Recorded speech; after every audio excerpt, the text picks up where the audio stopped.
Hey guys, it's Curiverse, and welcome to my mobile game review. I try out mobile games and share my thoughts and opinions so you guys can decide if you want to play them too. So sit back, relax, grab a bag of Doritos and a lemonade as you listen to me yammer on about this new mobile game, Big Helmet: Heroes of Destiny. Big Helmet Heroes is a 3D cinematic beat-em-up game that was released digitally on February 6, 2025 for the PC, PlayStation 5, Xbox Series X and S, and Nintendo Switch. A physical Exalted edition of the game was made available for PlayStation 5 and Nintendo Switch on April 10th, 2025 in a European specialist retail store. The console and PC version of the Big Helmet Heroes is published by Dear Villagers, and the mobile game Big Helmet Heroes of Destiny is published by Boombit Inc. What I find interesting is that when you look up Big Helmet Heroes, there's supposed to be a separate game called Big Helmet Heroes PvP Arena, but when I typed it all in, all that popped up was the Heroes of Destiny version. I kept searching to see if I had just missed something, but nah. Google just took one of the modes in the game and made a whole new one.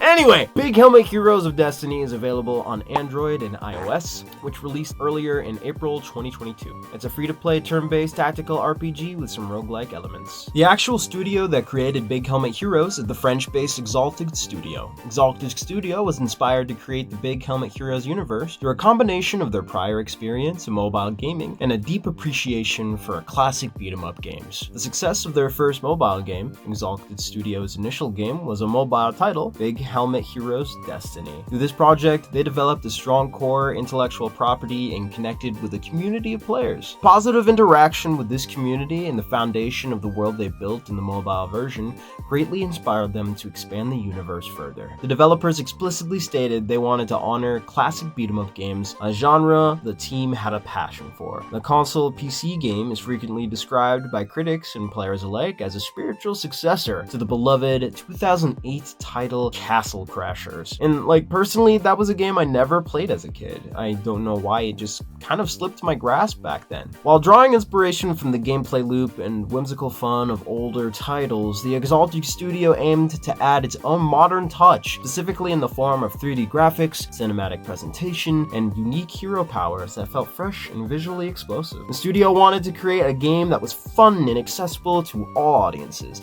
focusing on a simple yet engaging combat and a lighthearted story of rescuing a princess, a classic trope in the genre. Alright, that's it for the history lesson, guys. I kind of want to start off with how much I love the style of this game. It's different. The characters make me feel like I'm in a storybook, and the designs of the characters are grounded in real-life armor, yet still feels fantastical enough to come off as its own thing. When you start the game, you get to choose whether or not you're going to be playing for the side of good and the side of evil, which is such a cool concept for a fantasy strategy game. Also, the knight that talks as your guide sounds a lot like the crazy dude from Plants vs. Zombies.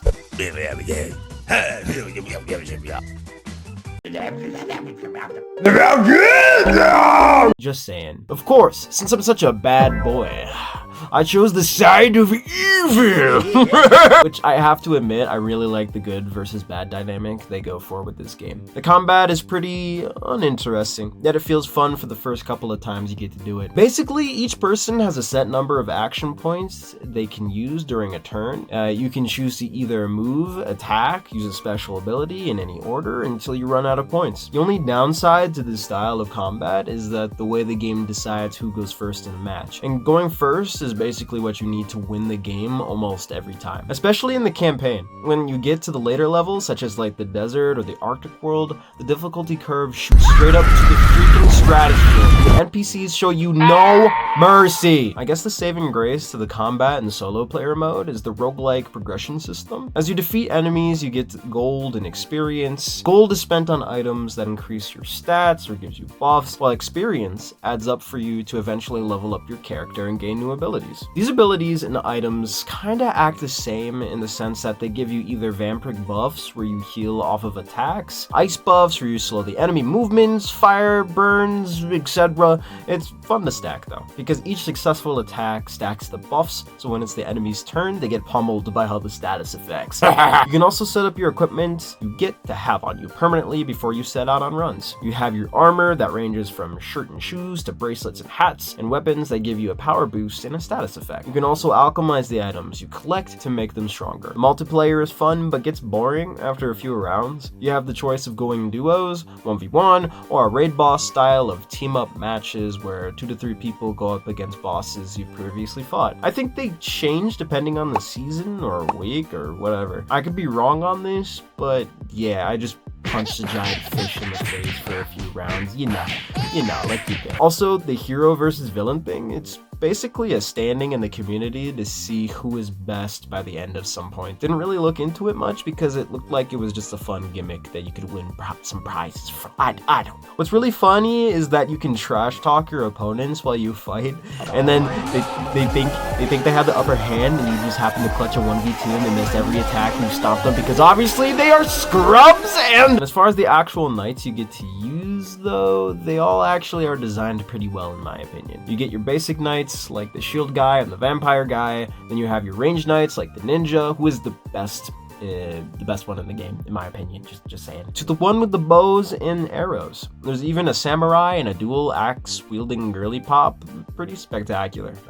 Yeah. Overall, I'd say that despite there being some obvious flaws and repetitiveness to the game, its uniqueness really helps get players to come back and try out more nights, to see if they can finally have a perfect run in solo queue and so on. Its design is fun and whimsical, and given some fine-tuning and some balancing issues, it'd be more of a fun game than it is now. I give this game a 3 out of 5 brains. Not bad, but could be better. Alright, that's gonna be it for my review. If you made it all the way to the end and enjoyed the video and want to see more, could you do me a huge favor and hit that like and subscribe button? That'd actually make my day. Come on, baby girl, and knife. Until next time, guys, stay curious.